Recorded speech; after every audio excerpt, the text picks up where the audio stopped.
এনরিকের কথা আমি কি বলবো, এই সিজনে এসে যখনই সুযোগ পাইছে সে শুট করার ট্রাই করছে, সে গোল করছে। তার নিয়ে একটা বড় যে সমস্যা বা যেটা নিয়ে কথা উঠেছে, শুধু শুট করতে চায় ভাই, তার কাজটাই হচ্ছে ওই শুট করা, সেই স্ট্রাইকার।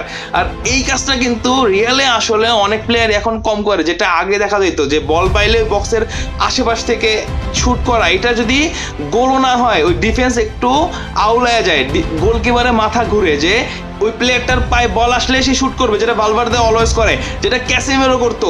তো এনরিককে যদি আপনি শুটিং না করতে বলেন, এনরিকে যদি শুটিং না করে, সে করবেটা কি? এরপরেও তার গেম সেন্স বাড়ানো লাগবে। ইয়াং একটা খেলোয়াড়, তার এখনো সময় আছে, তার উপরে তাকে ম্যাচই খেলানো হয় না, সে যদি নিয়মিত খেলতে না পারে, তার ওই গেম সেন্স বলেন এগুলো আসলে বাড়বে কিভাবে? বাট গতকালকে সে যেভাবে খেলছে, যে গোলটা করলো, স্পেশালি আমি দ্বিতীয় গোলটার কথা বলবো, ব্যাকহিলে গোল। আমার ক্রিস্টিয়ানোর কথা মনে পড়ছে, ক্রিস্টিয়ানো সম্ভবত 13-14 সালে সেভিয়ার বিপক্ষে এরকম একটা গোল করছিল। তার ক্যারিয়ারে ব্যাকহিল গোলের অভাব নাই, তবে ওই মোমেন্টে আমার ওই ক্রিস্টিয়ানোর কথাই মনে পড়ছে, এইরকম একটা সুন্দর গোল করছিল ক্রিস্টিয়ানো।